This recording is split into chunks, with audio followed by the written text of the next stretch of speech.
Hallelujah. God is good. గట్టిగా అండి, బిగ్గరగా హల్లెలూయా. దేవుని నామానికి మహిమ కలుగును గాక. హల్లెలూయా. యెహోషువ 18వ అధ్యాయము 3వ వచనం. కావున యెహోషువ ఇశ్రాయేలీయులతో ఇట్లా నేను మీ పితరుల దేవుడైన యెహోవా సెలవిచ్చునదేమనగా మీకిచ్చిన దేశమును స్వాధీనపరుచుకున్న వెళ్ళకుండా మీరెన్నాళ్ళు తడువు చేయుదురు. హల్లెలూయా. దేవుడు ఇశ్రాయేలు ప్రజలకు వాగ్దానం చేశాడు అబ్రహాము సమయంలో. ఎప్పుడు? అబ్రహాము. హల్లెలూయా. అంటే యెహోషువకి దాదాపుగా వీళ్ళ చేతికి ధర్మశాస్త్రము రాక మునుపు, అంటే మోషే సమయంలో ధర్మశాస్త్రం వచ్చింది. మోషే కంటే దాదాపుగా 400-500 సంవత్సరాల క్రితమే 400-500 సంవత్సరాల క్రితమే ఏం చేశాడంటే దేవుడు, అబ్రహామా ఇదిగో నీ సంతానము ఇస్కరేణుల వలె అవుతుంది, ఆకాశపు నక్షత్రముల వలె అవుతుంది. అయితే ఏంటంటే వాళ్ళు ఐగుప్తు దేశంలో 400 సంవత్సరాల పాటు బానిసత్వంలో ఉంటారు. 400 సంవత్సరాల తరువాత ఏంటి అని అంటే నేను వారిని మహా గొప్ప అద్భుతములు జరిగించి నేను బయటికి తీసుకొని వస్తాను. హల్లెలూయా. సారీ అండి, ఇంకా చెప్పాలంటే దాదాపుగా 9,000 సంవత్సరాల క్రితమే వారికి వాగ్దానం చేశాడు. ఎందుకంటే అబ్రహాము దగ్గర నుంచి ఇస్సాకు దగ్గరికి, ఇస్సాకు దగ్గర నుంచి యాకోబు దగ్గరికి, యాకోబు దగ్గర నుంచి యేసేపు దగ్గరికి, అటు ఇటుగా 400 సంవత్సరాలు అయిపోతుంది. అవునా కాదా? హల్లెలూయా. యేసేపు ఐగుప్తు దేశంలోనికి వెళ్ళినటువంటి తరువాత మళ్ళీ అక్కడ ఒక 400 సంవత్సరాలు. అంటే దాదాపుగా అబ్రహాముకి ఎప్పుడు వాగ్దానం చేశాడు? మినిమం అనుకున్న 700-800 సంవత్సరాల క్రితమే. 700-800 సంవత్సరాల క్రితమే. ఎగ్జాక్ట్గా సంవత్సరాలు చెప్పలేను కానీ స్టడీ చేస్తే చెప్పచ్చు. అయితే అంచనా ప్రకారంగా ఏంటంటే 700-800 సంవత్సరాల క్రితమే అబ్రహాముకు దేవుడు వాగ్దానం చేశాడు. ఏంటనంటే, అబ్రహామా మీకు అందరికీ ఇప్పుడు ఏదైతే నువ్వు ఉంటున్నావో అప్పుడు ఆడుండేవాడు అబ్రహాం ఒక చోట. హల్లెలూయా. మీకు ఒక కొత్త సంగతి చెప్తున్నా. అబ్రహాము మొట్టమొదట కొన్న భూమి దేవుడేమో వాగ్దానం చేశాడు, కానీ ఇంకా చేతికి ఇయ్యలా. భూమిని ఇచ్చాడు అబ్రహాముకి, ఇవ్వలా. హల్లెలూయా. అయితే మొట్టమొదటగా ఆయన కొన్న భూమి దేనికి కొన్నాడో తెలుసా అండి బైబిల్లో? హల్లెలూయా. సమాధులకు పెట్టుకోవడానికి కొనుక్కున్నాడు ఆయన. దేనికి? బాగా గమనించండి. దేనికి కొన్నాడు ఆయన? భార్య మరణిస్తే మక్పెలా అనేటువంటి చోటుకి వెళ్ళి సమాధులు కట్టుకోవడానికి అయ్యా భూమిని అంటే, ఎందుకులేయా తీసుకోని అంటే, లేదులే నేను డబ్బు ఇచ్చి కానీ తీసుకోను అని చెప్పి ఆ భూమిని కొనుక్కుంటాడు అనమాట. మొదటగా సమాధుల కోసమే భూమి తీసుకున్నాడు అబ్రహాము. హల్లెలూయా. ఆ తర్వాత దేవుడు కొన్ని 100 సంవత్సరాల తర్వాత ఇశ్రాయేలు ప్రజలను 20 లక్షల మంది పైన ఇశ్రాయేలు ప్రజలను ఐగుప్తు దేశంలో నుండి ఏం చేశాడంటే పంపించి అద్భుతాలు జరిగించి ఆ మార్గములో మోషేకి ధర్మశాస్త్రమునిచ్చి ఏమిచ్చాడు? దాదాపుగా 700-800 సంవత్సరాల తర్వాత ధర్మశాస్త్రం వచ్చింది. ఎన్ని సంవత్సరాల తర్వాత? ఇంకా ఎక్కువే. అంటే అబ్రహాముకు దేవుడు వాగ్దానం చేసినప్పటి నుండి 700-800 సంవత్సరాల తర్వాత ధర్మశాస్త్రం వచ్చింది. తర్వాత ఆ ధర్మశాస్త్రములో అనేకమైనటువంటి పండుగలు పెట్టాడు, ఆజ్ఞలు పెట్టాడు, బలులు పెట్టాడు, రకరకాలైనటువంటి కార్యక్రమాలన్నీ అందులో పెట్టాడు. హల్లెలూయా. సో తర్వాత ఏం చేశాడంటే, తర్వాత వాళ్ళు ఆ ప్రయాణములో వెళ్తూ ఉంటుండగా యెహోషువ, అయ్యా మన తండ్రి అయిన అబ్రహాముకు దేవుడు వాగ్దానం చేశాడు ఏంటి అని అంటే, ఆ భూమిని మనకందరికీ ఇస్తానన్నాడు, అది పెద్ద దేశమే ఇస్తానన్నాడు, కొన్ని కిలోమీటర్ల పొడవు ఉంటుంది, అది చాలా దూరంగా ఉంటుంది. సో ఆ భూమిని మీకు అందరికీ ఇస్తానని దేవుడు చెప్పాడు. అయితే మనం కొంత భాగమే ఆక్యుపై చేసుకున్నాము, ఇంకా చాలా భాగం ఉంది. ఇంకా 7 గోత్రాలు, 7 తెగలవారు, 7 గుంపుల వారు, మనం 12 గుంపులు అయితే 5 గుంపులే ఇంతవరకు కూడా భూమిని గెలుచుకున్నాయి. ఇంకా 7 గుంపులు భూమిని గెలుచుకోలేదు. మీరు ముందుకెళ్తే కానీ మీరు గెలుచుకోలేరు. హల్లెలూయా. ముందుకెళితే కానీ గెలుచుకోలేరు. హల్లెలూయా. దేవుడు వాగ్దానం చేశాడు అబ్రహాముకి. అయితే ఏంటనంటే దేనిని బట్టి ఆ వాగ్దానం వచ్చినది అని అంటే, ఇంకో విషయం చెప్తున్నా, అబ్రహాముకి ఇట్లా ధర్మశాస్త్రం దేవుడు ఇస్తాడన్న విషయమే తెలియదు. అవునా కాదు? ఆలోచించండి మీరు. హల్లెలూయా. అబ్రహాముకి ఎప్పుడో 700-800 సంవత్సరాల క్రితం ఉన్నాడు. అబ్రహాముకి తెలియదు ఇట్లా ధర్మశాస్త్రం వస్తుంది. ఏదో ప్రజలు అనుకున్నాడు కానీ వాళ్ళకు ధర్మశాస్త్రం ఇస్తానని చెప్పాడు దేవుడు ఏమన్నా అబ్రహాముతో. అసలు ధర్మశాస్త్రం అంటేనే సంబంధం లేదు అబ్రహాముకి. హల్లెలూయా. బైబిల్ బాగా చదవాలి మనం. ఆమేన్. అయితే ఇక్కడ గమనించండి, దేనిని బట్టి ఈ భూమిని దేవుడు, దేనిని బట్టి ఆ స్వాస్థ్యమును, ఆ దేశమును, ఆ పంట పొలములను, పాలు తేనెలు దేశమును, హల్లెలూయా, వాళ్ళు కట్టని ఇండ్లను, వారికి చెందినటువంటి భూములను, లేకపోతే నదులను, లేకపోతే నీటిని, ఆకాశమును దేవుడు వాళ్ళకి ఇస్తున్నాడు అని అంటే కేవలము అబ్రహాము దేవుని నమ్మెను. దేనిని బట్టి? అబ్రహాము దేవుని నమ్మెను కాబట్టి, హల్లెలూయా, దేవుని నమ్మెను కాబట్టి ఆయన ఏం చేశాడనంటే, అబ్రహామా ఇదిగో నా వాగ్దానం ఇది నీకు, నేను దీనిని నీకు ఇస్తున్నాను. అబ్రహాము దేవుని నమ్మెను. అందుకు దేవుడు ఏం చేశాడంటే అబ్రహాముకి వాగ్దానం చేశాడు. హల్లెలూయా. ఏం చేశాడనంటే వాగ్దానము, నీతిమంతుడిగా ఆయనను చేసి ఆ వాగ్దానాలన్నీ ఇచ్చుకుంటూ వెళ్ళాడు. నీతిమంతుడిగా ఎలాగ చేశాడు ఆయన? గట్టిగా చెప్పాలా? హల్లెలూయా. నేను టీచర్ అనమాట, ఇప్పుడు మీరు స్టూడెంట్లో. హల్లెలూయా. క్లాసులో చెప్పిస్తారు కదా, రే గట్టిగా చెప్పండి, రే గట్టిగా. ఎందుకంటే మీ నోటితో చెప్పారు, మీ చెవుల్లోకి వెళ్తుంది. మీ నోటితో చెప్తే అది మీకు బాగా అలవాటైతే అది మీకు బాగా లోతుగా వెళ్తుంది అనమాట. హల్లెలూయా. సో ఏంటంటే ఎప్పుడైతే నీతిమంతుడు, నీతి అనేటువంటిది ఒక స్థాయి, ఒక ప్లేస్, ఆ నీతిలో ఎంతకాలం అయితే ముందుకు కొనసాగుతామో అంతకంతకు మనము నీతిమంతులుగా మార్చబడతాము అని దేవుని వాక్యం చెబుతుంది. ఆమేన్. అయితే ఇక్కడ ధర్మశాస్త్రం గురించి పక్కన పెడదాం, మనం కొంత సమయం పక్కన పెడదాం. దాని గురించి ఈరోజు ఎక్కువగా నేను మాట్లాడబోతున్నాను. హల్లెలూయా. ఇక్కడ మనము నీతిలో ముందుకు కొనసాగాలి అని అంటే మనకు ధైర్యం కావాలి. ఏం కావాలి? హల్లెలూయా. ఎటువంటి ధైర్యం కావాలి? నేను పాపములో లేను అనే ధైర్యం మనకు కావాలి. ఏమి? హల్లెలూయా. పాపములో బ్రతుకుతున్నట్లయితే, గత వారంలో కూడా పంచుకున్నాను, పాపములో బ్రతుకుతున్నట్లయితే అంత తొందరగా ధైర్యం రాదు దేవుని దగ్గరికి వెళ్ళి నిలబడడానికి. వస్తుందా?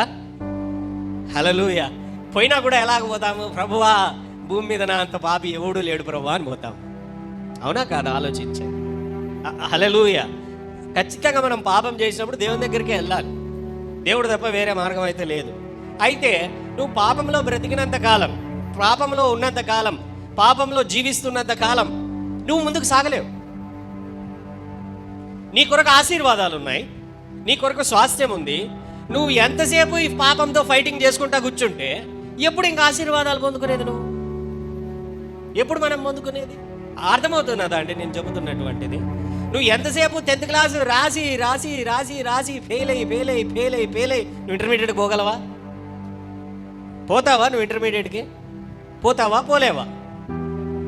హల్లెలూయా. నేను చీటీలు పెట్టి పాస్ అవుతానండి అని అంటే అది కుదరదు అనమాట. పర్లో దేవుని రాజ్యంలో షార్ట్ కట్లు ఏం లేవు. హల్లెలూయా. షార్ట్ కట్లు ఉన్నాయి, వేరే షార్ట్ కట్లు ఉన్నాయి. దేవుని రాజ్యంలో బాగా నువ్వు ఎదగాలనుకుంటే భయంకరమైన శ్రమలు గుండా పోతే తొందరగా ఎదుగుతావు అనమాట. హల్లెలూయా. అర్థమవుతున్నదా నేను చెబుతున్నది? పాపముతో నువ్వు పోరాడే అంతకాలము పాపము మీద ఆశ పెట్టుకొని, పాపమును వెంబడిస్తూ, పాపముతో పోరాడుకుంటూ, పాపముతో, అందుకనే పౌలు అంటాడు, పాపముతో మీరు పోరాడుటలో రక్తము కార్చినంతగా మీ పోరాటం ఇంకా కాలేదు. అంటే ఎలా ఉంది అని అంటే పాపముని ఇష్టపడుతున్నాం, పాపంను అసహించుకోవడంలా, పాపంలో జీవిస్తున్నాం, పాపంలో బ్రతుకుతుంటున్నాం, పాపంతో రాజీ పడిపోతుంటున్నాం, లేకపోతే సోమరితనంతో రాజీ పడిపోతుంటున్నాం, నిర్లక్ష్యంతో రాజీ పడిపోతుంటున్నాం, లేకపోతే శ్రద్ధ లేకుండా ఉంటున్నాము. దేవుని పనులంటే భయం లేకుండా, దేవుని యొక్క ఆదివారం అన్నా, దేవుని యొక్క పనులన్నా, దేవుడన్నా, ప్రార్థన అన్నా, వాక్యం అన్నా ఏ విధమైనటువంటి భయభక్తులు లేకుండా కేవలము నిర్లక్ష్యముగా, భయము లేకుండా, లేకపోతే ఆశ లేకుండా, లేకపోతే దేవుని ఎడల ప్యాషన్, తృష్ణ అనేటువంటిది లేకుండా మనము ఎంతసేపు కూడా ఈ నిర్లక్ష్య ధోరణితో, పాపపు జీవితముతో మనము బ్రతికినంత కాలము, పాపములోనే ఉన్నంత కాలము దేవుడు మన కొరకు ఏర్పాటు చేసిన మన కొరకు సిద్ధపరిచిన, మన కొరకు ఉన్నటువంటి దీవెనలను మనము పొందుకోవడానికి ముందుకెళ్ళలేము. యెహోషువ అంటున్నాడు, ఎంతకాలం మీద చస్తారు మీరు, ముందుకు పోతే మీ కొరకు ఎంతకాలం మా మీద. మా 5 మంది స్వాధీనపరుచుకున్నారు అంటే 5 మంది జయించారు భూమిని. ఈ 5 మీద మీరు 7 మంది పడితే తింటే రేపు పొద్దున మీ పిల్లలు పుడతారు, రేపు పొద్దున కొన్ని సంవత్సరాలు గడుస్తాయి, అప్పుడు మీరే కొట్లాడుకొని వస్తారు. హల్లెలూయా. అంటే రేపొద్దున పరిస్థితులు మారుతాయి. రేపొద్దున నువ్వు ఇప్పుడు నీ పాపపు జీవితమును, నీ యొక్క నిర్లక్ష్య జీవితమును, నీ సోమరి జీవితమును, నీకు ఆశ లేని జీవితం విషయంలో నువ్వు సిద్ధపడకపోయినట్లయితే నువ్వు ముందుకు రేపొద్దున నీ జీవితంలో వచ్చే పరిస్థితులను ఎదుర్కోవడానికి నీకు శక్తి చాలదు. హల్లెలూయా. నువ్వు ఇప్పుడు బలపడకపోయినట్లయితే, నువ్వు ముందుకు సాగకపోయినట్లయితే, సరైన నిర్ణయం దేవుని పైన ఆధారపడి తీసుకొనకపోయినట్లయితే రేపొద్దున నీకు వివాహపు ఏజ్ వచ్చే సమయానికి పిల్లలు దొరకరు. హల్లెలూయా. అవునా కాదా అండి? ఇప్పుడు నీకు ఒక ఏజ్ వస్తూ ఉంది, నువ్వు చదువుకుంటున్నావు, డుమ్కిలు కొడతా ఉన్నావు, నీకు 30 ఏళ్ళు వచ్చా, 35 ఏళ్ళు వచ్చా, ఇంకా కొంచెం కాలం గడిచిపోయా, తర్వాత వచ్చిండేది నువ్వు నీ యొక్క నిర్లక్ష్యం వల్లనో, నీ పరిస్థితుల వలననో, లేకపోతే నీ యొక్క అజ్ఞానం వల్లనో, సోమరితనం వల్లనో, నిద్రపోతుతనం వల్లనో, లేకపోతే పని అంటే ఇష్టం లేకపోవడం వల్లనో నువ్వు నీ యొక్క జీవితాన్ని వ్యర్థపరుచుకుంటూ ఉంటే నీకు సంవత్సరాలు కనపడుతున్నా నీకు ఎవరినిస్తారు? అప్పుడు దేవా అంటే ఆశీర్వాదం దేవా అని అంటే మొదట పైకి లేరా నిద్రపోతూ అని ఏమంటాడు ఆయన? హల్లెలూయా. ఏమంటాడు ఆయన? అర్థమవుతున్నదా? ఆ విత్తనాలు వేయాల్సిన టైంలో విత్తనం వేయకోకుండా కాలం అంతా అయిపోయిన తర్వాత ఎవడైనా విత్తనాలు వేస్తాడా? వేడు కదా. ఎప్పుడు విత్తనాలు వేయాలో, ఎప్పుడు పని చేయాలో, ఎప్పుడు స్వాధీనపరచుకోవాలో వాడు ఆ సమయంలో స్వాధీనపరచుకోకపోయినట్లయితే రేపొద్దున నువ్వు దేవుని దగ్గరికి వచ్చి ధైర్యంగా నిలబడాలి అని అంటే నీ యొక్క జీవితంలో కొన్ని మార్పులు నువ్వు ఈ సమయంలోనే చేసుకోవాలి. హల్లెలూయా. రేపొద్దున పిల్లలు పుడతారు, పెరుగుతారు, వాళ్ళ ఆర్థిక పరిస్థితులను నువ్వు సాధించాలి, వారికి అన్నీ సమకూర్చుకోవాలి అని అంటే విత్తనాలు ఎప్పుడు వేయాలి? నువ్వు నీ జీవితంలో, నీ పరిస్థితులలో నువ్వు ఎప్పుడు నిర్ణయాలు తీసుకోవాలి. అలా కాకోకుండా సమయం నువ్వు వ్యర్థపరచుకొనొచ్చు. ఇంకా వీటిలోనే లేకపోతే కొంతమంది లావిష్నెస్ అంటే దూల చెయ్యి. ఏంటి చూపించండి, ఇట్లా చూసుకోండి ఒకసారి, మీద దూల చెయ్య కాదనమాట. ఇక అయిపోయా, మార్కెట్లో కొత్త ఐటమ్ వచ్చిందా, ఇంకా నా చేతిలో ఉండాల్సిందే, నా కాళ్ళ కింద ఉండాల్సిందే, మా ఇంట్లో ఉండాల్సిందే. హల్లెలూయా. దానికోసం ఏం చేయడము? అప్పులు చెయ్యి. హల్లెలూయా. అప్పు చేసి పప్పు కూడా అనే దాని బదులు ఇంకెందుకు లేండి, ఇంకా బెడ్ బన్ను అనుకోవాలి ఈ కాలంలో. ఇంకా అన్నం పప్పు కూడా చాలా కాస్ట్లీ అయిపోయింది ఇప్పుడు. అవునా కదా? ఆ దినాలలో పప్పు అన్నం అంటే ఫ్రీగా ఈజీగా దొరికేది. ఈ దినాలలో ఇంకా బ్రెడ్ కొనుక్కోవాల్సిండేదే, 2 రూపాయలది, 5 రూపాయలది. ఎందుకంటే కిలో పప్పు ఎంత ఇప్పుడు 150 రూపాయల పైన ఉంది, బియ్యము 50 రూపాయల పైన ఉంది. అది కొనుక్కోవాలన్నా కావాలి కదా. అన్నం పప్పు అనే బదులు బ్రెడ్ బన్ను అనుకోవాలంతే. ఇంకా మీరు బ్రెడ్ జామ్ కూడా కష్టమే. హల్లెలూయా. అర్థమైంది మాటలు. జాగ్రత్త. హల్లెలూయా. అయితే జాగ్రత్తగా దేవుడు మన కొరకు ఏర్పాటు చేసిన ఆశీర్వాదములను మనం పొందుకోవాలనంటే మనము దేవుని ఎదుట ధైర్యముగా నిలబడగలిగిన స్థితిలో మనం ఉండాలి. అయ్యా, నా ఆశీర్వాదం ఉంది, నా ఆశీర్వాదం నాకు ఇస్తావా ఏంటి అని మనం ధైర్యంగా అడగాలి కదా. అడగాలా లేదు? అడగాలనంటే తల దించుకొని పోయి పాపంలో అలాగనే బ్రతికి అడుగుతావా? తల ఎత్తుకొని పాపము లేకోకుండా నువ్వు దేవుని సన్నిధిలో నిలబడి, దేవుడు అవకాశం ఇచ్చాడండి మనకు బైబిల్లో. హల్లెలూయా. అర్థమవుతున్నదా నేను చెబుతున్నటువంటి మాటలు? ఆయన పరిశుద్ధ రక్తమును బట్టి మన హృదయము దోషారోపణ చెయ్యని ఎడలా, ఏంటి దోషారోపణ మనం చెయ్యని ఎడలా అయ్యా అని ధైర్యంగా నిలబడడానికి దేవుడు కృప చూపుతున్నాడు. సో మన మీద దోషారోపణ చేయని ఎడలా. అయితే ఇక్కడ అలాగని చెప్పి శోధనలలో కొన్నిసార్లు పడిపోయే పరిస్థితులు వస్తాయి, పాపం చేసే పరిస్థితులు వస్తాయి. అలాగని చెప్పి దేవుడు విడిచిపెట్టేటువంటి వాడు కాదు. అయితే కృప ఉన్నది కదా అని చెప్పి పాపము చేస్తూ, కృప ఉన్నది కదా అని పాపం చేస్తూ మనకు అర్థం అవ్వడానికి గత వారంలో కూడా కొన్ని పంచుకున్నాను. ఏంటంటే యోహాను 8వ అధ్యాయంలో ఒక వ్యభిచారపు స్త్రీని రాళ్లతో కొట్టడానికి తీసుకొని వస్తారు. ఆమెను రాళ్లతో కొట్టేటువంటి సమయంలో యేసు దగ్గరకు వచ్చి నిలబెట్టి, ఈమెను మోషే ధర్మశాస్త్రం చెబుతున్నది, ఏంటనంటే రాళ్ళతో కొట్టి చంపాలి. నువ్వేం చెప్తావు యేసు వెంటనే ఆయన ఏం చెప్పాడనంటే, మీలో ఎవడైతే పాపం చేయలేదో వాడు రాయి తీసుకొని మొదటగా కొట్టండి. హల్లెలూయా. సరే, ఆమె తప్పింపబడింది, వారందరూ కూడా వెళ్ళిపోయారు. యేసు ఒక్కడే నిలబడ్డాడు. యేసు నిలబడి ఆమెతో ఇకను పాపము చేయకము. ఇదే కృప. ఇదే కృప. హల్లెలూయా. నువ్వు ధర్మశాస్త్రం చెబుతున్నది నిన్ను చంపేయాలని, కృప చెబుతున్నది నీకు ఇంకొక అవకాశం ఇద్దామని. హల్లెలూయా. ధర్మశాస్త్రం ఏం చెబుతున్నది? యేసు లేకపోతే అక్కడ ఏమైపోయేది?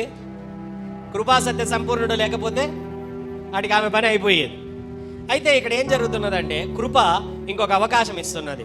అమ్మా, నేను కూడా నిన్ను హాని చెయ్యను, నేను కూడా నిన్ను బాధపరచను, నేను కూడా నిన్ను రాయి వేయను. అయితే ఇకను కృప.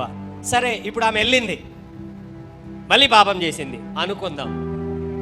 బైబిల్లో అయితే ఆమె చేయలేదు, ఆమె మళ్ళీ పాపం చేసింది అనుకుందాం. హల్లెలూయా. అర్థమైందండి తేడా మీకు? కృప ఉన్నది కదా అని పాపము చెయ్యదగునా? హల్లెలూయా. అదే కృపకు ఉన్నటువంటి గొప్పతనం. నువ్వు ఎప్పుడైతే నీ పాపములు క్షమింపబడి నువ్వు దేవునిలో ముందుకెళ్తున్నప్పుడు చేయకుండా ఉండడం. ఇంకొకటి ఉంటుంది, దేవుడు బాధపడతాడని పాపం చేయకుండా ఉండడం. దేన్ని కోరుకుంటాం? హల్లెలూయా. దేవుడు కొడతాడని భయపడి పాపం చేయకుండా ఉండడం ఒకటి, దేవుని హృదయము బాధపడుతుందని పాపం చేయకుండా ఉండడం ఒకటి. హల్లెలూయా. ఆఖరికి దేవుడు ఉంటానులా, ఏదో ఒకటి రా పాపం చేయొద్దంటాడు. హల్లెలూయా. అర్థమైందా నేను చెబుతున్నటువంటిది? I'm just joking. జస్ట్ కొందరు చూసినప్పుడు అలాగ అనిపిస్తుంది. యాదో ఒకటి, వాడు ప్రేమనో వానికి భయమో, వాడు బాగుపడితే చాలు. కొంతమంది తల్లిదండ్రులు ఉంటారనమాట, ఏంటంటే వాడు ఎట్టన్నా కానీ బాగుపడితే, తండ్రి అయిన దేవుని ప్రేమ కూడా అటువంటిదే అనమాట. వాడు భయపడి చేయకపోయినా పర్వాలే, నన్ను ప్రేమించి నేను గాయపడతాడని చేయకపోయినా పర్వాలే, వాడు బాగుపడితే. హల్లెలూయా. అర్థమైంది కదండి? సాధారణ విషయాలే, కొత్త విషయాలేం కాదు, పంచుకునేటువంటి విషయాలే. అయితే నేను చెప్పేది ఏంటంటే, దేవుని హృదయం గాయపరచబడుతుంది.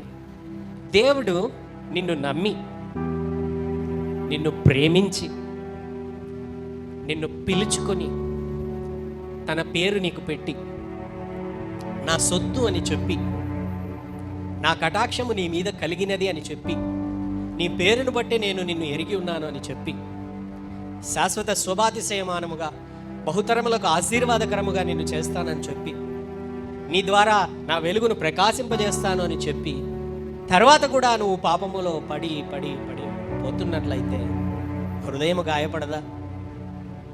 హల్లెలూయా. మొదటగా దేవుడు ఏం చేస్తాడంటే, పాపముల పరిస్థితులు వెళ్తున్నప్పుడు నాయనా వద్దు అని అంటాడు.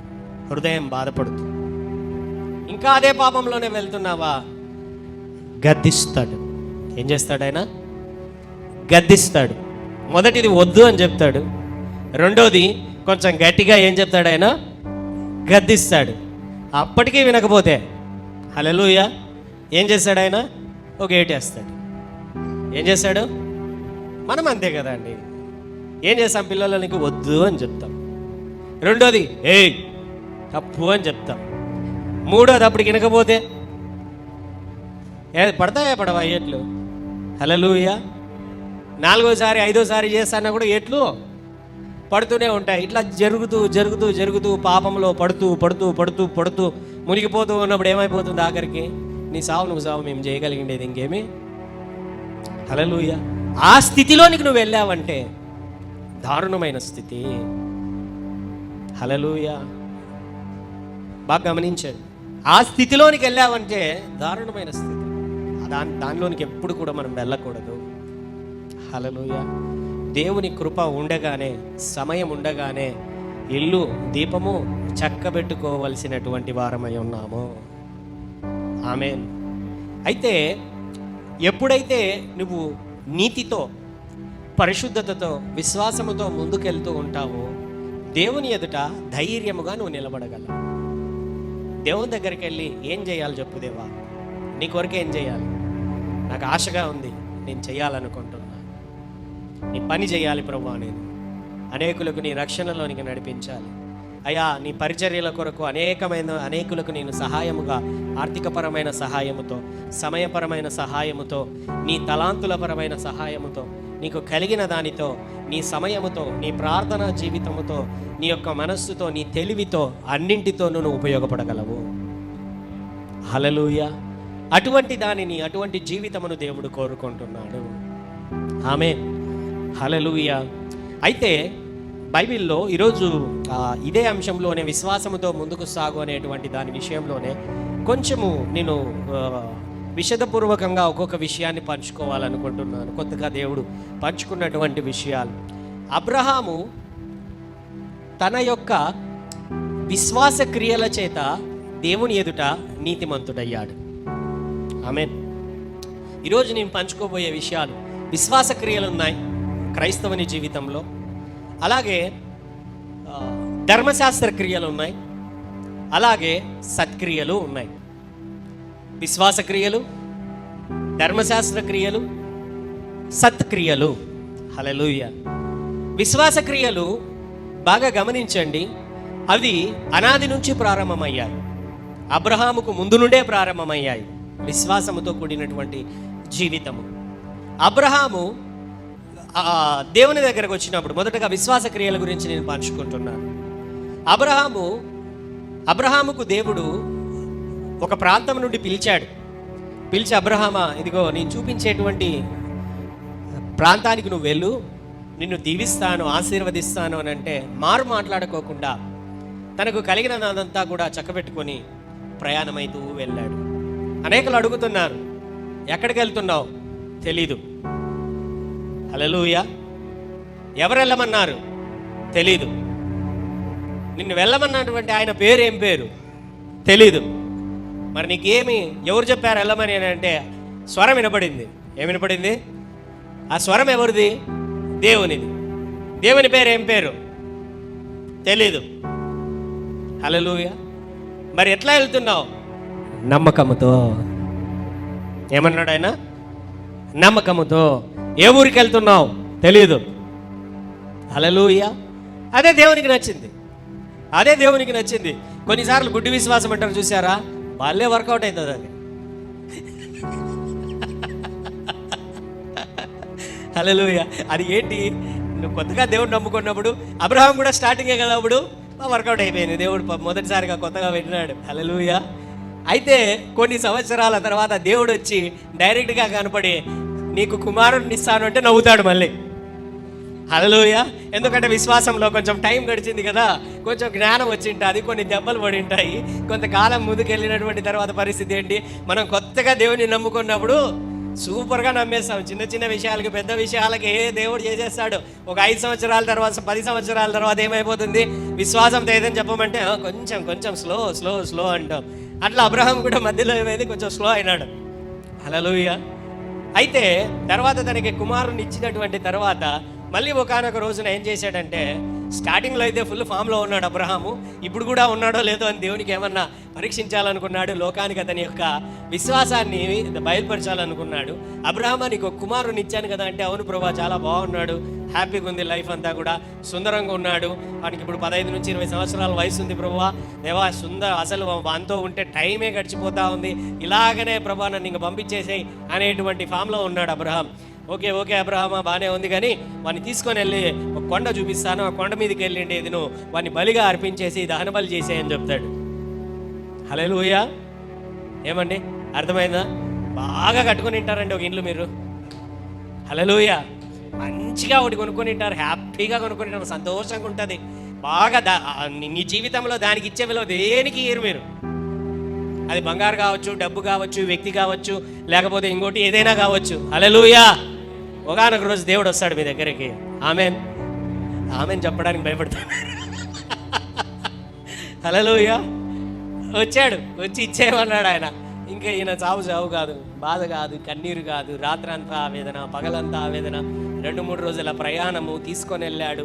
ఆఖరికి కొండ ఎక్కే సమయంలో కూడా అడుగుతున్నారు, అయ్యా లేకపోతే ఎక్కడ ఈ జంతువు ఎక్కడ బలి అర్పించడానికి అని అందరూ అడుగుతున్నారు. ఎక్కడ ఉంది, ఎక్కడా లేదు. దేవుడు ఇస్తాడు అనుకుంటా తీసుకొని పోయాడు. ఆఖరికి ఒక బలిపీఠం తయారు చేశాడు, రాళ్లతో కట్టాడు, కట్టెలన్నీ పెట్టాడు. కట్టెలు కూడా కొడుకుతోనే మోయించాడు. హల్లెలూయా. ఆ కట్టెలన్నీ పెట్టి కట్టెల మీద తన కుమారుణ్ణి పెట్టి ఆ బలిపీఠం మీద పెట్టి కత్తి తీశాడు నరకడానికి. హల్లెలూయా. It's not easy. దేవుని ఎదుట నీ నమ్మకత్వాన్ని నిలబెట్టుకొనుట తేలికైనది కాదు. చిన్న చిన్న విషయాలు, చిన్న వాటిలో నమ్మకంగా ఉన్నవాడు పెద్ద వాటిలో కూడా నమ్మకంగా ఉంటాడు. అది నీలో నుంచి వచ్చేది. అది నీలో నుంచి దేవుని ఎదుట 5 రూపాయలు, 10 రూపాయలు, 20 రూపాయలు హ్యాపీ, 1 కోటి రూపాయలు ఆలోచిస్తామా లేదా? హల్లెలూయా. లక్కీ ఛాన్స్ దొరికింది అనుకోండి, ఆలోచిస్తామా లేదా?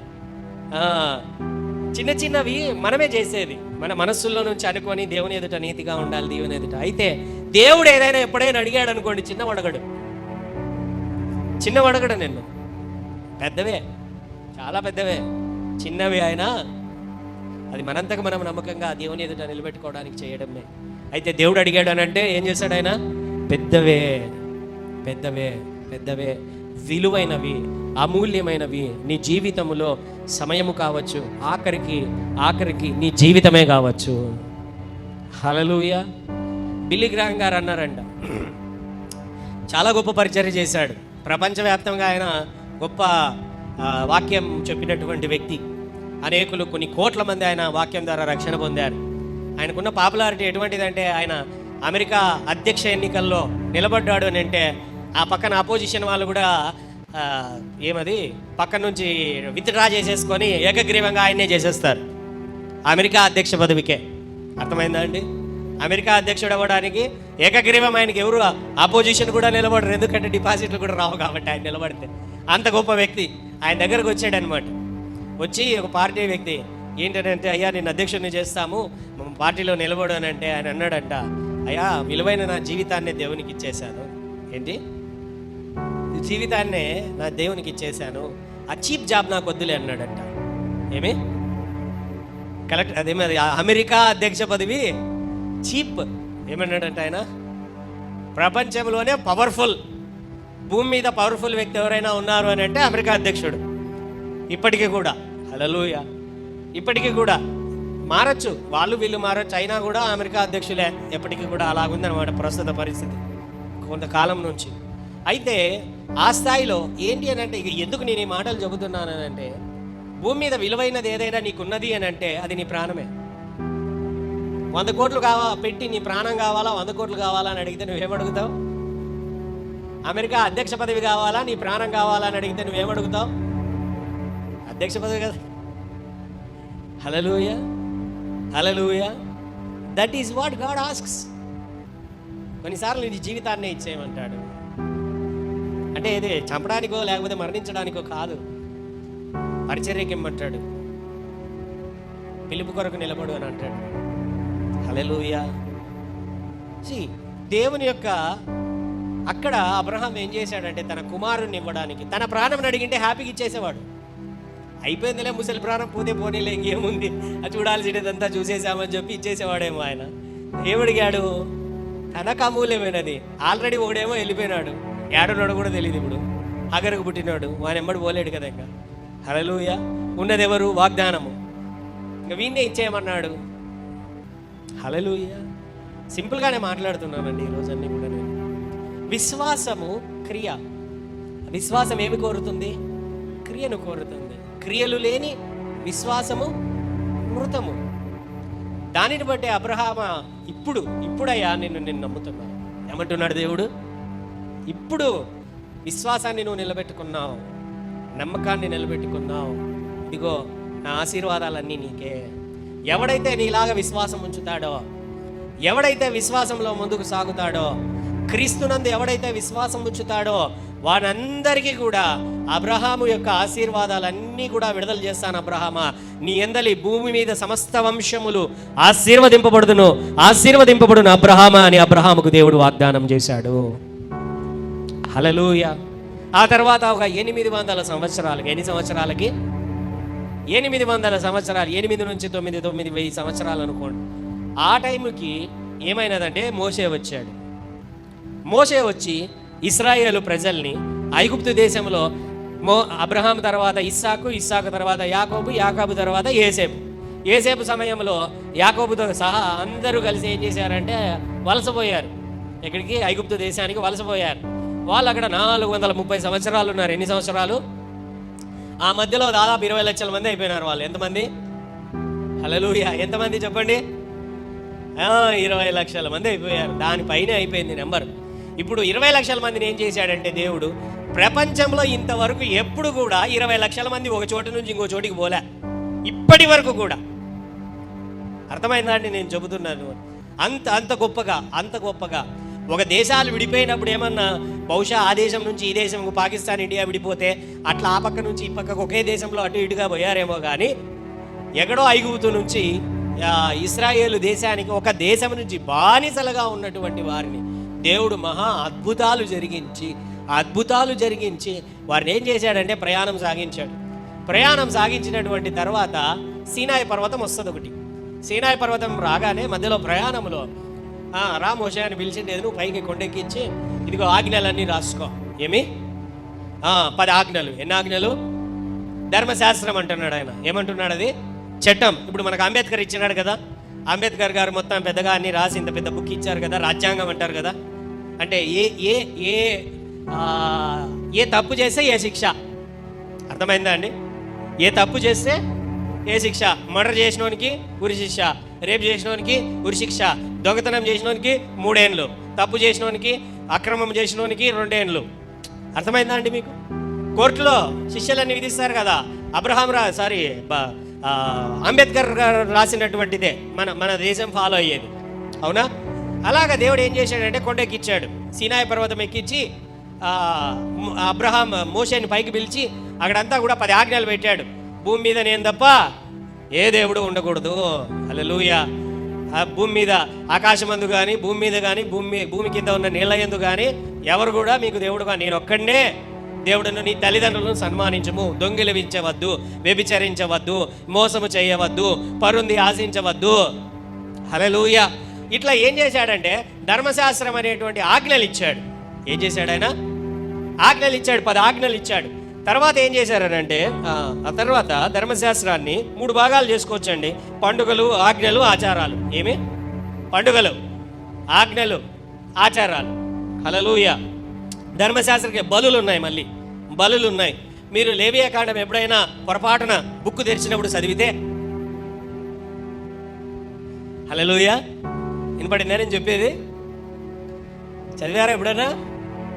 కొంతమంది చదివిండొచ్చు, అది తెరవగానే ఏం అర్థమై వస్తాయి కదా. కొంతమందికి చదవడమే మానేస్తారు. కొన్ని ప్రకటన గ్రంథం ఎంతమంది చదివారండి? ప్రకటన గ్రంథము దాన్ని తెరిస్తే ఇంకా ఏమీ అర్థం కాదు. ఇంకా ఎవరు చదవరు కూడా చదవరు. కొంతమంది ఏందోలే అని చెప్పి అదేదో బైబిల్ అయిపోవాలి కాబట్టి చదివే వాళ్ళు చాలామంది. బైబిల్ కంటిన్యూగా చదివి 1 సంవత్సరానికి ఒకసారి అన్న అయిపోవాలి కాబట్టి అదేదో తూతు మంత్రంగా చదివేసేటువంటి వాళ్ళు చాలామంది. ఎందుకంటే అర్థం కాదు అది. హల్లెలూయా! అట్లనే ఆదికాండము, నిర్గమకాండము, ఈ తర్వాత వచ్చి లేవియకాండము, సంఖ్యాకాండము, లేవియకాండం, ద్వితీయోపదేశ కాండము, ఈ కాండాలన్నీ కూడా ఏంటంటే ధర్మశాస్త్రము అని అంటారు. ఈ 5 కాండాలే, 5 బుక్కులు స్టార్టింగ్లో వస్తాయి కదా. మళ్ళీ ఆదికాండము తీసుకుంటారు. అయితే ఆదికాండంలో ఆజ్ఞలు ప్రారంభం కాల, నిర్గమకాండంలోనే ఆజ్ఞలు ప్రారంభమయ్యాయి. ఆదికాండానికే దాదాపుగా 1500 సంవత్సరాలు అయిపోయింది. చరిత్ర ప్రకారం 1500 సంవత్సరాలు ఆదికాండంలో అయిపోయింది. హల్లెలూయా! అర్థమైందా నేను చెబుతున్నటువంటి మాటలు? 6000 సంవత్సరాల్లో ఆదికాండమే 1500 సంవత్సరాలు అయిపోయింది. మిగతా నిర్గమకాండం నుంచి యేసు వచ్చేంత వరకు 2500 సంవత్సరాలు. యేసు వచ్చేంత వరకు 2500 సంవత్సరాలు. హల్లెలూయా! ఆ తర్వాత యేసు వచ్చినప్పటి నుంచి ఇప్పటి వరకు 2000 సంవత్సరాలు. మొత్తానికి 6000 సంవత్సరాలు అయిపోయింది. అయితే నిర్గమకాండంలో అంటే దాదాపుగా అబ్రహాము తర్వాత 1000 సంవత్సరాలకు అటు ఇటుగా బాగా గమనించండి. అబ్రహాం దగ్గర నుంచి తీసుకున్నప్పుడు నిర్గమకాండంలో ఏంటి అని అంటే బాగా గమనించండి, ఆజ్ఞలు ఇవ్వబడుతున్నాయి. మోషే సమయంలో కొండపైకి ఎక్కించి 40 రోజుల పాటు ఆయనను ఆ యొక్క మేఘాంధకారములో ఆ మేఘపు వెలుగులో ఆయనను ముంచి ఆ రాతి పలకల మీద రాసిస్తాడు. అయితే కిందికి వచ్చిన తర్వాత ఆ ప్రజలందరూ కూడా అన్య దేవతలను పూజించడం చూసి ఆ రాతి పలకలను తీసుకొని వాళ్ళ మీదికి సురుతాడు మోషే. పగిలిపోతాయి. దేవుని కోపం వచ్చి మళ్ళీ పైకి పిలుస్తాడు. పిలిచి ఇప్పుడు నువ్వే రాయి, నేను చెప్తా, పలకలు ఇస్తా అని చెప్పి పలకలు తెచ్చుకో అని చెప్పి పలకలు తెప్పించి మళ్ళీ రాయించి కోపంతో దేవుడు ప్రజల దగ్గరికి మళ్ళీ పంపించి ఇంకా అనేకమైన విషయాలు నిర్గమకాండములో, లేవియ కాండములో ఏం చేశాడంటే దేవుడు, ఇదిగో యాజకులు ఎలాగుండాలి, ప్రజలు ఎలాగుండాలి, లేకపోతే పూజలు ఎలాగ జరగాలి, పండుగలు ఎలాగ జరగాలి, ఆజ్ఞలు ఎలాగ పాటించాలి, ఆజ్ఞలు పాటించకపోతే ఏ విధమైన శిక్షలు పడతాయి, లేకపోతే ఆచారాలు ఏ విధంగా ఫాలో కావాలి, లేకపోతే ఏ సమయంలో మనం ఏ పండుగలు చేసుకోవాలి, ఆ పండుగలు ఎందుకు చేసుకోవాలి అని చెప్పి అనేకమైనటువంటి విషయాలు నిర్గమకాండము, లేవియ కాండము, ద్వితీయోపదేశకాండం, సంఖ్యాకాండములో వాళ్ళు ఎవరెవరు వాళ్ళ వంశావళులు అన్నీ కూడా రాసుకుంటూ రావడం జరుగుతుంది అన్నమాట. హల్లెలూయా. అందులో మీరు వీలైతే రాసుకోండి. పండుగలు ఉన్నాయి. దహన బలి, లేవియ కాండం మొదటి అధ్యాయంలో దహన బలి, రెండవ అధ్యాయంలో గ్రెయిన్ ఆఫరింగ్ అంటారంటే గోధుమ పిండి నైవేద్యము, మూడవ అధ్యాయంలో సమాధాన బలి, పీస్ ఆఫరింగ్ అంటారు, 4వ అధ్యాయంలో పాప పరిహారార్థ బలి, 5వ అధ్యాయంలో అపరాధ పరిహారార్థ బలి, sin offering and trespass offering. ఫస్ట్ది వచ్చి బర్న్ట్ ఆఫరింగ్, సెకండ్ది వచ్చి గ్రెయిన్ ఆఫరింగ్, థర్డ్ది వచ్చి పీస్ ఆఫరింగ్, ఫోర్త్ది వచ్చి సిన్ ఆఫరింగ్, ఫిఫ్త్ది వచ్చి ట్రెస్పాస్ ఆఫరింగ్, లేకపోతే తెలుగులో దహన బలి, గోధుమ పిండి నైవేద్యపు బలి, లేకపోతే సమాధాన బలి, లేకపోతే పాప పరిహారార్థ బలి, అపరాధ పరిహారార్థ బలి. సో ఇవన్నీ కూడా, ఈ బలులన్నీ కూడా ఆయన అర్పించమని, పలానా సమయంలో అర్పించమని చాలా రకరకాలైన ఆచారాలు పెట్టాడు. అయితే యేసయ్య ఏం చేశాడంటే అందరూ కూడా హెబ్రీ తీయాలి. హెబ్రీ 10వ అధ్యాయం ఏం చేశాడంటే ఆయన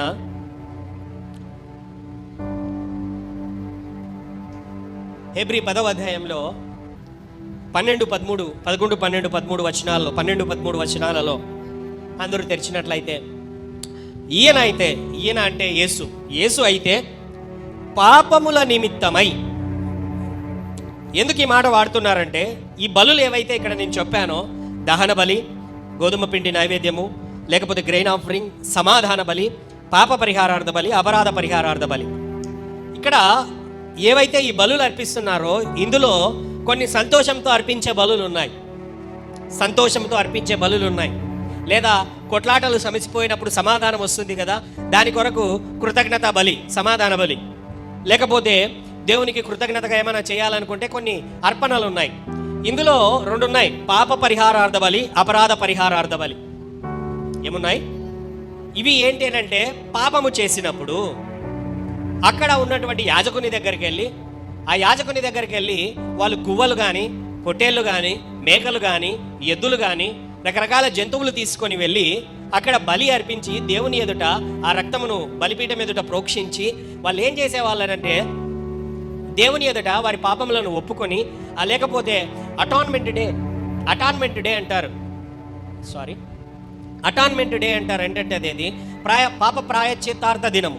సో ఆ రోజున వాళ్ళు 2 మేకలను తీసుకొని ఒక మేక మీద వారు చెయ్యి ఉంచి ఇంకో మేకను గాలికి వదిలేసి దాని మీద వారు అందరూ కూడా చేతులు ఉంచడం ద్వారా, యాజకుడు చేతులు ఉంచడం ద్వారా వారి పాపములంతా కూడా సంవత్సరానికి ఒకసారి, ఇది చాలా లోతైనటువంటి విషయాలు, ఎప్పుడైతే ఈ గ్రంథాలన్నీ చదువుతారో, ధర్మశాస్త్రంలో ఉన్నటువంటి విషయాలు చదువుతారో వాళ్ళకి చదివితే అర్థమవుతుంది ఇవన్నీ కూడా. హల్లెలూయా. సో ఏం చేసేవాళ్ళంటే వీళ్ళు బలులు అర్పించేవాళ్ళు, రక్త తర్పణం చేసేటువంటి వారు. సో యేసయ్య ఏం చేశాడంటే హెబ్రీలో ఒక మాట చదువుదాం. ఈయనైతే పాపముల నిమిత్తమై సదాకాలము నిలుచు ఒక్క బలిని అర్పించి, అండర్లైన్ చేసుకోనండి, ఆయన అంటున్నది సదాకాలము నిలచు ఒక్క బలిని అర్పించి అప్పటి నుండి తన శత్రువులు తన పాదములకు పాదపీఠముగా చేయబడు పర్యంతము అంతవరకు కూడా కనిపెట్టుచు దేవుని కుడిపార్శ్వమున ఆసీనుడాయను. ఏముంటున్నది ఇక్కడ? పాపముల నిమిత్తమై సదాకాలము నిలుచు ఒక్క బలిని. హల్లెలూయా. ఏముంటున్నది? సదాకాలము నిలుచు, సదాకాలము. ఎంతకాలము? గట్టిగా చెప్పాలి. సదాకాలము. హల్లెలూయా. ఈ బలులైతే, ధర్మశాస్త్రంలో ఉన్నటువంటి బలులైతే వాళ్ళు సంవత్సరం అర్పించాలి. తప్పు చేసినప్పుడల్లా అర్పించాలి, అర్పణలు అర్పించాలి, బలులు అర్పించాలి. సంవత్సరానికి ఒకసారి తప్పకుండా ఏదో ఒక జంతువుని తీసుకొని వెళ్ళి కుటుంబం నిమిత్తం బలి అర్పించాలి. రకరకాలైనటువంటి బలులు అర్పిస్తేనే వారి పాపములకు క్షమాపణ, రక్తము చిందింపబడితేనే పాపములకు క్షమాపణ. హల్లెలూయా.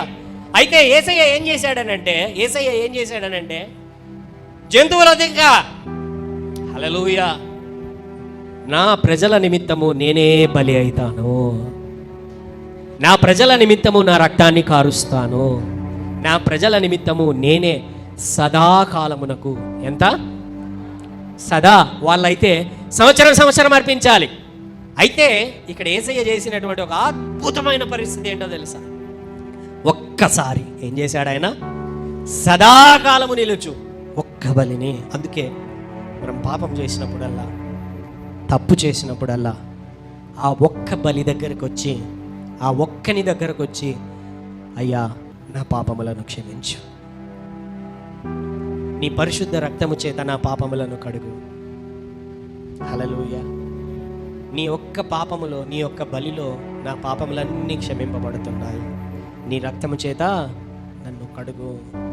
అందుకనే ఆయన ధర్మశాస్త్రం యొక్క ప్రతి బలిని కూడా ఆయన ఇచ్చాడు. హల్లెలూయా. రెండవదిగా పండుగలు ఉన్నాయి. ధర్మశాస్త్రంలో పండుగలు ఉన్నాయి. మొదటిది విశ్వాస క్రియలు, రెండవది ధర్మశాస్త్ర క్రియలు. ధర్మశాస్త్ర క్రియలలో మనం బలులను చూసుకున్నాం. పండుగలు ఉన్నాయి. పండుగలు వచ్చి 7 పండుగలు ఉన్నాయి. పస్కా పండుగ, పులియన్ రొట్టెల పండుగ, ప్రథమ ఫలముల పండుగ, వారముల పండుగ లేకపోతే పెంతెకొస్తు పండుగ అంటారు దాన్ని, బూరల పండుగ, ప్రాయశ్చిత్తార్థ పండుగ, పర్ణశాలల పండుగ. హల్లెలూయా. మనకు అర్థమవడానికి పస్కా, ఆ రోజు మరణించే ముందు రోజు ఆయన కూర్చొని ఇంట్లో భోజనం చేశాడు, గుర్తుందా? మేడ మీద గదిలో. దాన్నే పాస్ ఓవర్. ఏంటి అని అంటే పస్కా పండుగ. ఏంటి? పస్కా పండుగ. హల్లెలూయా. సో ఆ పండుగ ఎందుకు చేసుకుంటారని అంటే, ఇశ్రాయేలు ప్రజలకు దేవుడు చెప్పాడు, ఐగుప్తులో నుంచి మీరు బయటికి వెళ్ళిపోతున్నారు, ఒక బలిని అర్పించి దాటిపోయే పండగ. ఏంటది? దాటిపోయే పండగ అది. హల్లెలూయా. ఏంది?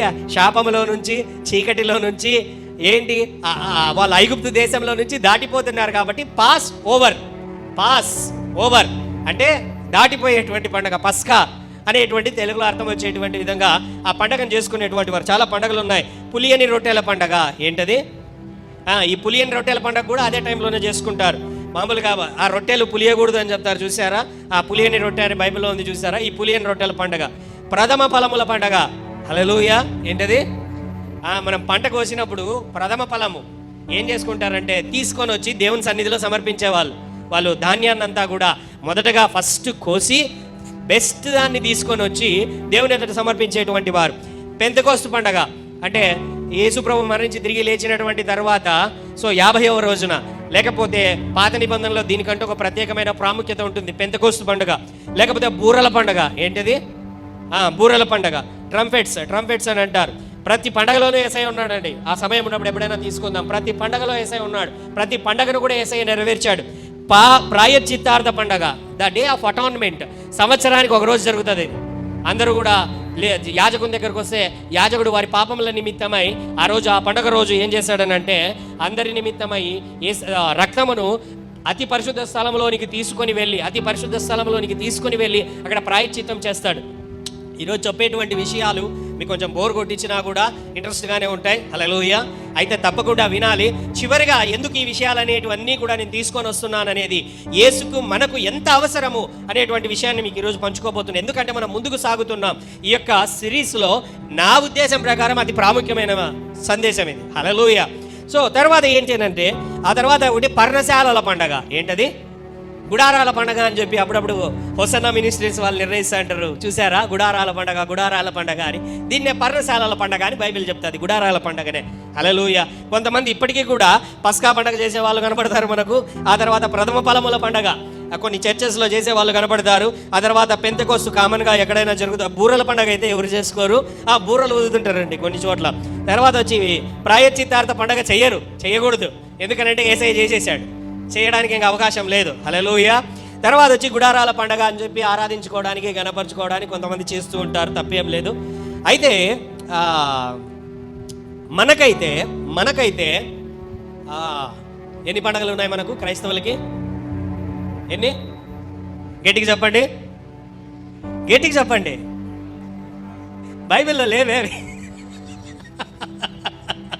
బైబిల్ ఎక్కడైనా ఉన్నాయా? హల్లెలూయా.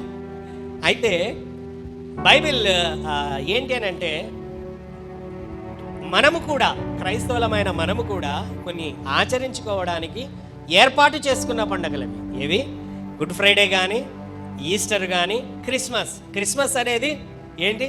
యేసు ప్రభు పుట్టినటువంటి దానికి సాదృశ్యముగా ఆ రోజే పుట్టాడా అని అంటే ఆ కాలంలో పుట్టాడు అని చెప్పచ్చు. ఆ నెలలో ఇంచుమించుగా ఏ టైంలో, ఏ డేట్లో పుట్టాడో, ఏ రోజున పుట్టాడో ఎవరికి తెలియదు. అయితే నవంబర్, డిసెంబర్ మాసంలో పుట్టాడు. ఎందుకంటే గొర్రెల కాపరులు చలి కాచుకొని చుండగా, ఏముంది? గొర్రెల కాపరులు ఎప్పుడు కాచుకుంటారు చలి? అది.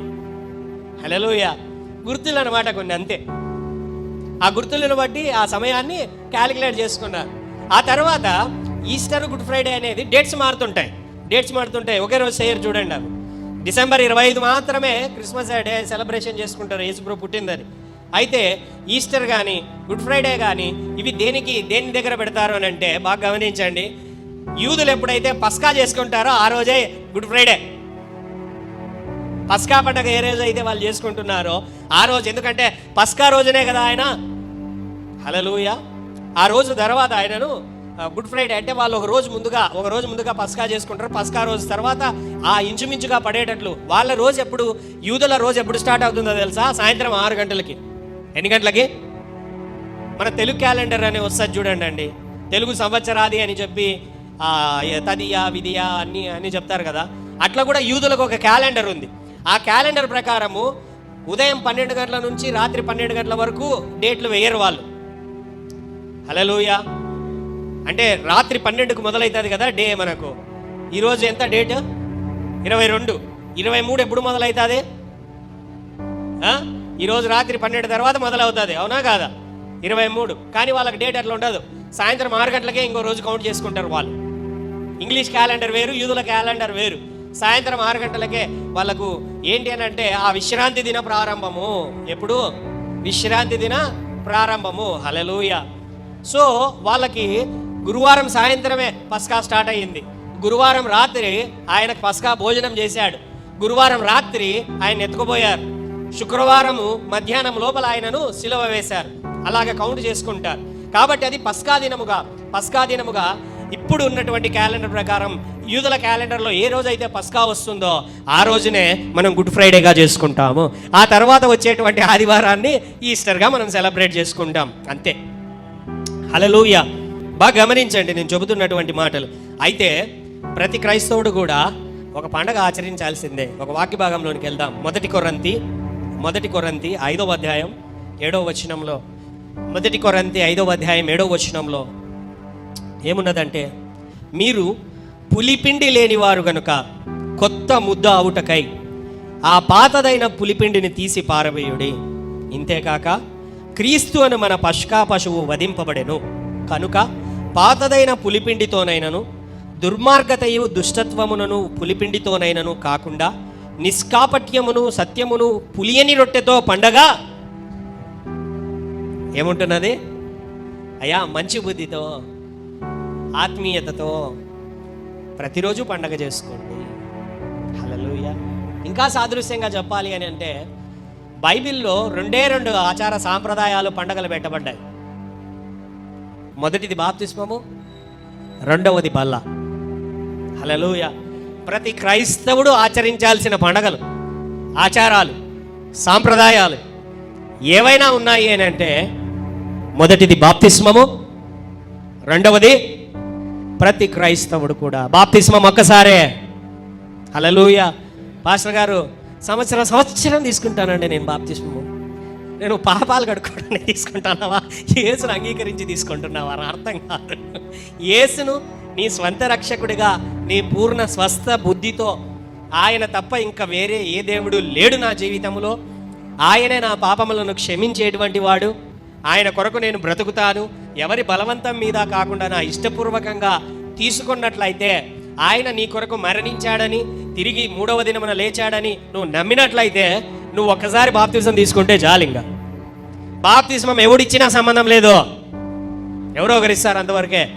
బాప్తిజం ఇచ్చిన వాడు మళ్ళీ పాపంలో పడిపోయాడు కాబట్టి ఆ పాపం అంతా నీ మీదకి వస్తుంది అనుకుంటే పొరపాటు, సంబంధం లేదు బైబిల్లో. అది చాలాసార్లు అంటే జరిగింది. ఇది కొంతమంది బాప్తిజం ఇచ్చినటువంటి పాస్టర్లు పెద్దోళ్ళు పాపాల్లో పోయినటువంటి వాళ్ళు ఉన్నారు. వాళ్ళు ఇచ్చారు కదా, మళ్ళీ మాకు పాస్టర్ బాప్తిజం ఏమంటే ఇయ్యరు. ఇక్కడ హల్లెలూయా.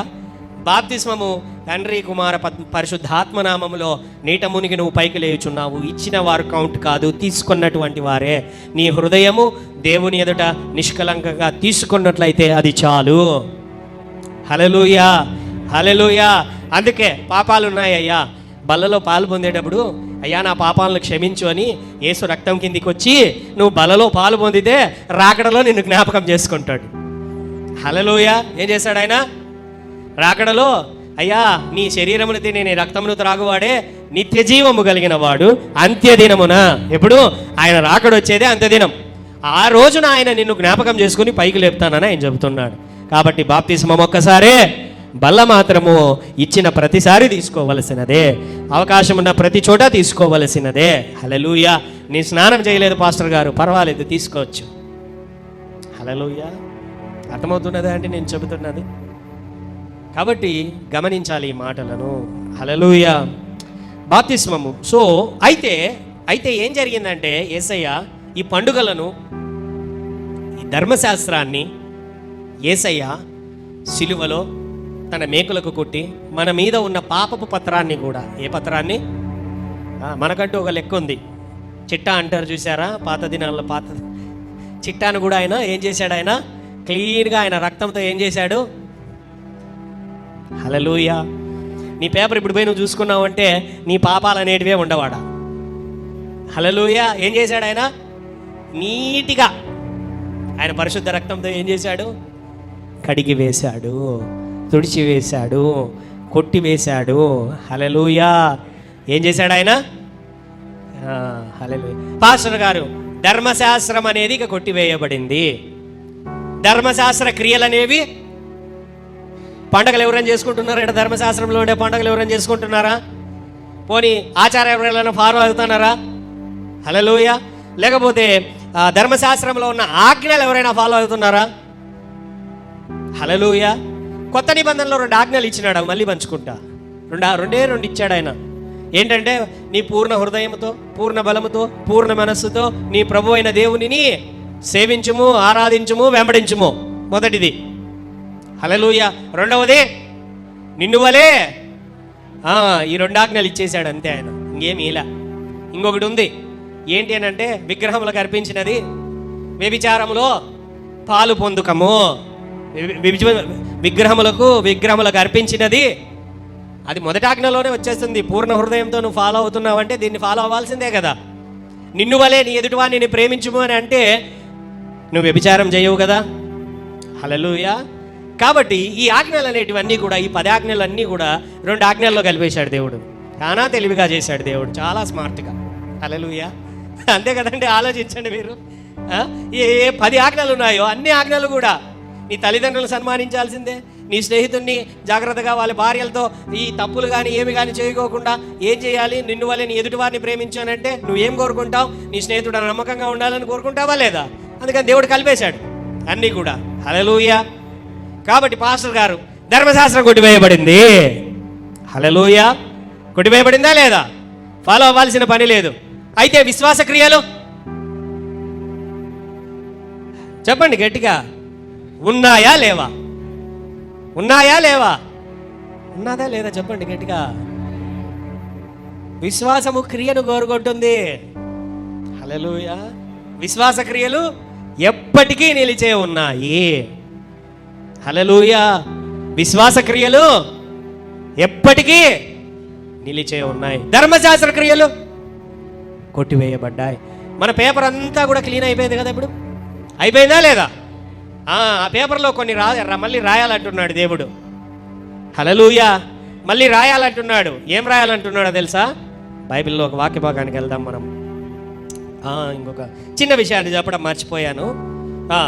ధర్మశాస్త్ర క్రియలు కొట్టివేయబడ్డాయా లేదా? మరి దశంభాగం పాస్టర్ గారు ధర్మశాస్త్రంలో ఉందా? ధర్మశాస్త్రంలో? ధర్మశాస్త్రానికంటే ముందే ఉందా? హల్లెలూయా. ధర్మశాస్త్రానికంటే దాదాపుగా 1000 ఏళ్ల నుంచి ముందే ఉంది. అది ఎన్నేళ్ల నుంచి ఉంది? ఎక్కడ మొదలైంది? అది అబ్రహాం దగ్గర మొదలయ్యింది. చాలామంది వితండవాదులు ఏం చేస్తారనంటే సగం నాలెడ్జ్ ఉంటుంది అనమాట. ఎంత? సగం నాలెడ్జే. ఆ సగం నాలెడ్జ్లో నుంచి, ఎందుకంటే వాళ్ళు విశ్వాస క్రియలు అబ్రహాం జీవితం చదివింటారు, ధర్మశాస్త్ర క్రియలే చదివింటారు. ధర్మశాస్త్రంలో ఏమున్నదంటే దశంభాగం ఇవ్వండి, అంత మాత్రమే కాదు, లేవీయులకు యాజకులకి ఇంకొక దశంభాగం ఇవ్వండి. ఎంత? ఆ తర్వాత హెల్ప్ చేయండి, ఇంకొక దశంభాగము. ఏంటి? 30% రాయమంటే ధర్మశాస్త్రం ఏం చెబుతుంది? 33%, 23%, 33% ఉందండి అది. హల్లెలూయా. అవును, అది కొట్టివేయబడింది. హల్లెలూయా. అయితే దశమ భాగము ధర్మశాస్త్రము కంటే ముందు నుంచే అది కొనసాగుతున్నది. అబ్రహాము చేశాడు, ఇస్సాకు జీవితం, యాకోబు జీవితంలో కనబడుతుంది. హల్లెలూయా. వాళ్ళు దాన్ని ఫాలో అయ్యారు. ఎప్పుడైతే ధర్మశాస్త్రం రాగా ధర్మశాస్త్రంలోనికి దానిని పెట్టారు. హల్లెలూయా. ధర్మశాస్త్రంలో కూడా విశ్వాసం ఉండాల్సిందే. ధర్మశాస్త్రంలో కూడా దశంభాగం పెట్టారు. హల్లెలూయా. అయితే ధర్మశాస్త్రం కొట్టివేయబడింది. హల్లెలూయా. ధర్మశాస్త్రం కొట్టివేయబడింది. అయితే విశ్వాస క్రియలు అనేటివి కొట్టివేయబడలేదు. దశమ భాగం అనేటువంటిది కొట్టివేయబడలేదు. క్రొత్త నిబంధనలోనికి రాగానే ఇంకా పాత నిబంధన కంటే క్రొత్త నిబంధన శ్రేష్టమైనటువంటి నిబంధన ఇంకా చెబుతుంది. కేవలం దశంభాగం మాత్రమే కాదు, పేదలకు సహాయం చేయండి. బైబిల్ చెబుతున్నది ఇంకొక క్రియ, సత్క్రియ. ఏం క్రియ? సత్క్రియలు. హల్లెలూయా. విశ్వాస క్రియలు అబ్రహాము దగ్గర చూడగలము, ధర్మశాస్త్ర క్రియలు మోషే ద్వారా చూడగలము. సత్క్రియలు అయితే ఎప్పటికీ నిలిచి ఉండేటువంటి క్రియలు ఇవి. అందుకనే దేవుని యొక్క వాక్యంలోనికి మనం వెళ్దాం. మన పేపర్ అంతా కొట్టివేయబడింది కదా, మన పాపాలన్నీ కొట్టివేయబడ్డాయి కదా. హల్లెలూయా. రోమా 2వ అధ్యాయము 6వ వచనంలో, రోమా 2వ అధ్యాయం 6వ వచనంలో ఏమున్నదంటే, ఆయన ప్రతి వానికి వాని క్రియల చొప్పున, అండర్లైన్ చేసుకోనండి, ప్రతి వానికి వాని క్రియల చొప్పున ప్రతిఫలం ఇచ్చును. సత్క్రియను ఓపికగా చేయుచు మహిమను, ఘనతను, అక్షయతను వెదకు వారికి నిత్య జీవమునిచ్చును.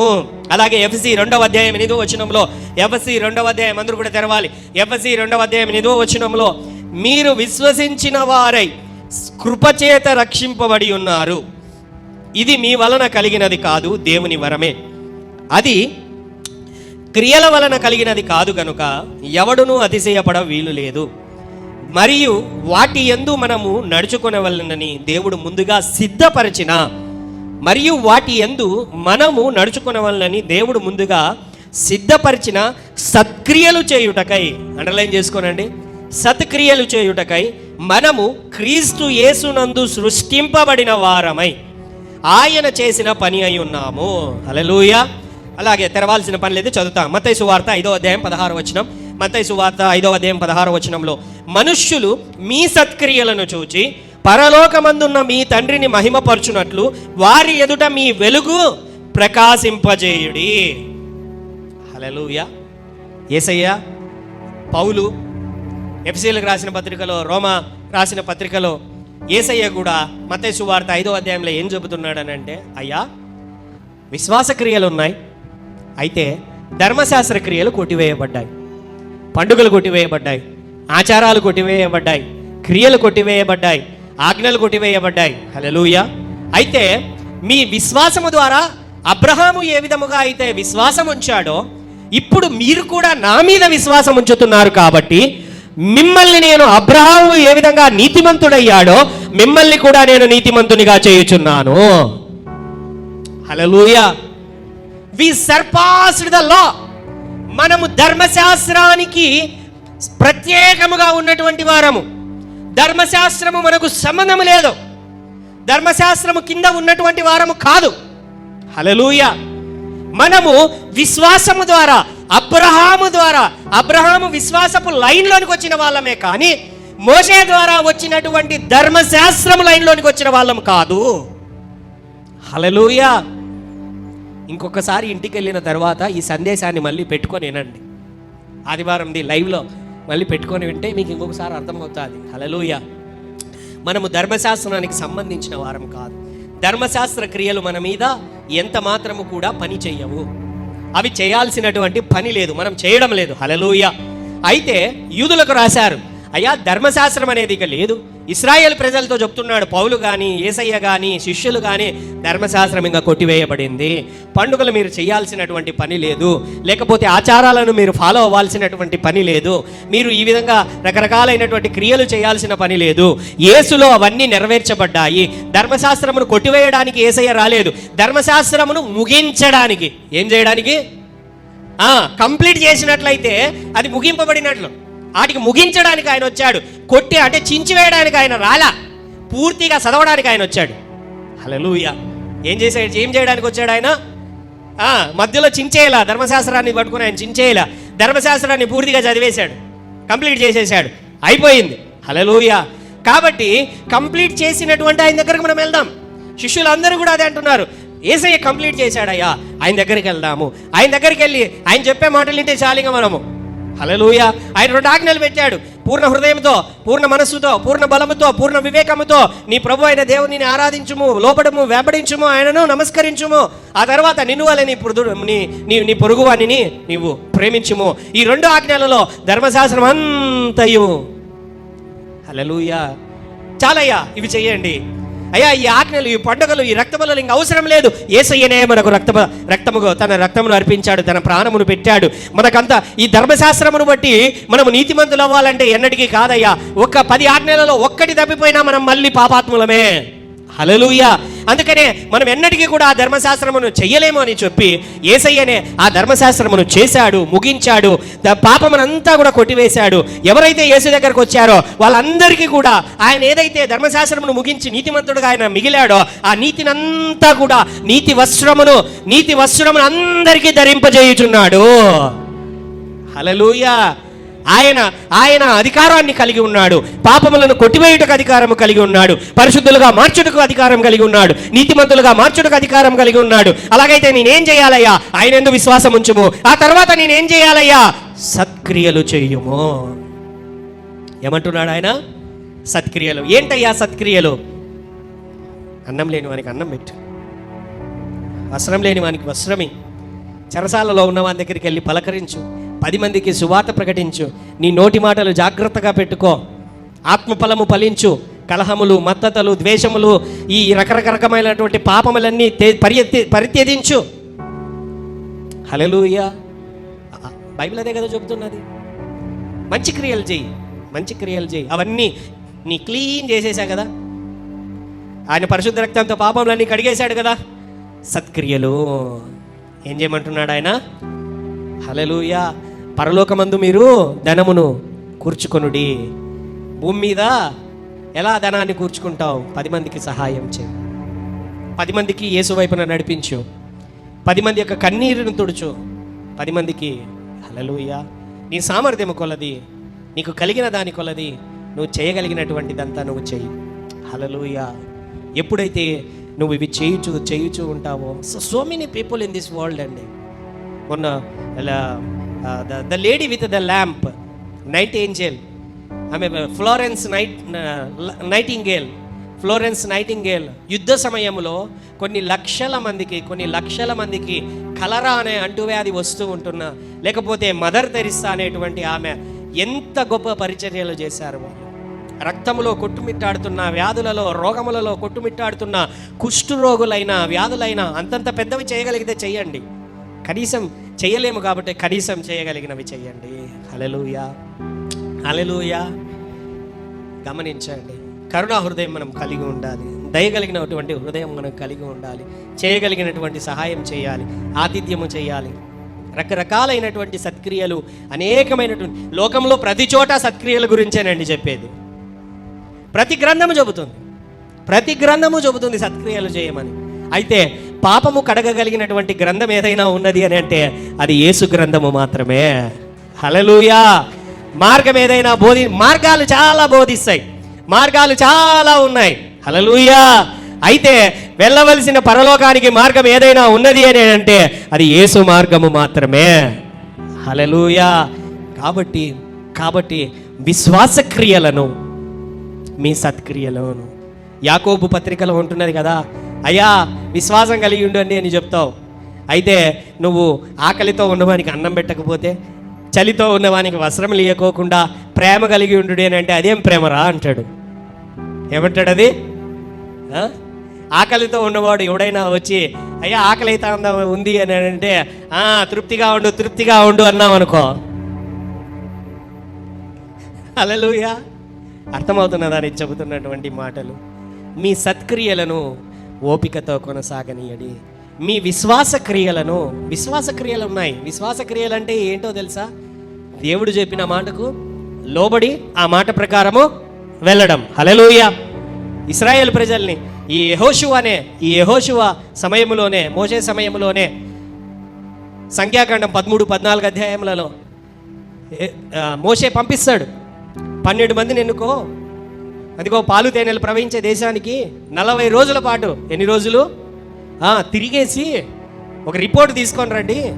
అక్కడ ఎంత బాగుందో భూమి, ఎంత బాగా పంటలున్నాయో, ఎంత బాగా నీళ్లున్నాయో, ఇండ్లున్నాయో, భూములున్నాయో, సారవంతంగా ఉందో, అక్కడి నుంచి వచ్చేటప్పుడు కొన్ని పండ్లు తీసుకొని రండి.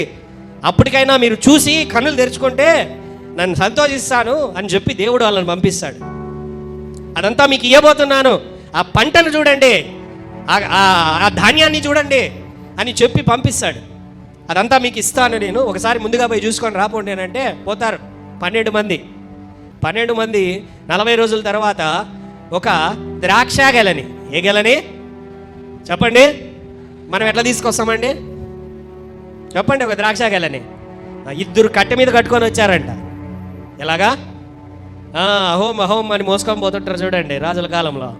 అట్లా ఒక కట్టె మీద ఒక గెలను కట్టుకొని వచ్చారంట. అంత సారవంతమైనటువంటి నేల పంట అది దేవుడు ఇస్తాడంటే 12 మంది పోయి చూసేసి వచ్చి, అబ్బా సూపర్ ఉందయ్యా, పంట బాగుంది, భూమి బాగుంది, నీళ్లు బాగున్నాయి. 2 చెప్పారు అట్లా, ఈజీగా గెలిచేస్తాం, పర్వాలేదు, డోంట్ వర్రీ అని 2 చెప్పారు. మిగతా 10 మంది చెప్పారు, చూసారా అయిపోయింది. వాళ్ళ సంకల దగ్గరికి, వాళ్ళ మోచేతి దగ్గరికి కూడా మేము రావట్లా. వాళ్ళు అంతుండారు, 5 అడుగులు 10 అడుగులు ఉంటారు. మేము ఎంత ఉన్నాం? అందరూ గోలియాతులే. ఎంతమంది? అనాకీయుల వంశస్థులు మేము చూసి. హల్లెలూయా. వాళ్ళ మోచేయి దగ్గరికి వస్తున్నాం మేము, వాళ్ళ ఎదుట మేము మిడతల్. ఎలాగా మిడతల్? వాడు చూశాడో లేదో వీడు చూసుకున్నాడు. అయితే చాలాసార్లు లేని భయాలను పెట్టుకుంటాం కదా మనము. అది అవుతుందో కాదని, అవుతుందని దేవుడు చెప్పినా కూడా విశ్వాస క్రియ లేదు అక్కడ. 10 మంది ఎప్పుడైతే అవిశ్వాసముతో దేవుడు వాగ్దానము చేస్తాను అని చెప్పినటువంటి దానిని, ఆ విశ్వాసంలో క్రియను కోల్పోయారో, అవిశ్వాసం అనేది, భయము అనేది వారిలోకి వచ్చినదో, ఆ జన సమూహము 20 లక్షల మందికి పైగా అందరూ కూడా వాళ్ళ జీవితములలో భయంకరంగా 20 లక్షల మంది ఒకేసారి ఏడవడంతో దేవునికి, ఏమండి ఇంట్లో భర్త నువ్వు, భార్య ఏడుస్తా కూర్చొనిందంటే నీకు యాడెక్కుతుంది బీపీ? సనుగుతా ఉంటే నీకు బీపీ ఎక్కదా? ఎక్కుతుందే కదా. 20 లక్షల మంది ఆడ మగ కలుసుకొని ఒకటేసారే దేవునికి రాదా? ఇంకా అరే నేను ఏం చెప్పాను, ఏం చూడమని పంపించాను, నువ్వే. హల్లెలూయా. ఏం చూసి వచ్చావురా? మీ అవిశ్వాసాన్ని బట్టి రోజుకొక సంవత్సరం చొప్పున 40 ఏళ్ళు ఈ అడవిలోనే పడిసావండి, ఆడాడే తిరగండి. ఎవడైతే 20 సంవత్సరాల కంటే పైనున్నాడో వాడందరూ చచ్చిపోయేంతవరకు, మరణించేంత వరకు కూడా మీరు ఎవరు కూడా ఆ దేశంలోనికి పోవడానికి వీలు లేదు. మీ పిల్లలు ఎవరైతే 20 సంవత్సరాల కింద ఉన్నారో ఇప్పుడు, వాళ్ళు మాత్రమే వెళ్తారు అక్కడికి. ఎవరు వెళ్ళరు. కేవలము కాలేబు, ఆ తర్వాత యెహోషువ, వీళ్ళిద్దరు మాత్రమే నమ్మారు కాబట్టి వాళ్ళిద్దరు మాత్రమే వెళ్తారు తప్ప ఇక ఎవరు వెళ్ళడానికి వీల్లేదు. 40 సంవత్సరం మీరు మరణించేంత వరకు వాళ్ళని నేను పంపించను. అవిశ్వాసము స్వాస్థ్యములోనికి అడుగు పెట్టకుండా చేయగలదు, స్వతంత్రించుకోకుండా చేయగలదు, ఆశీర్వాదం పోగొట్టుకునేలాగా చేయగలదు. హల్లెలూయా.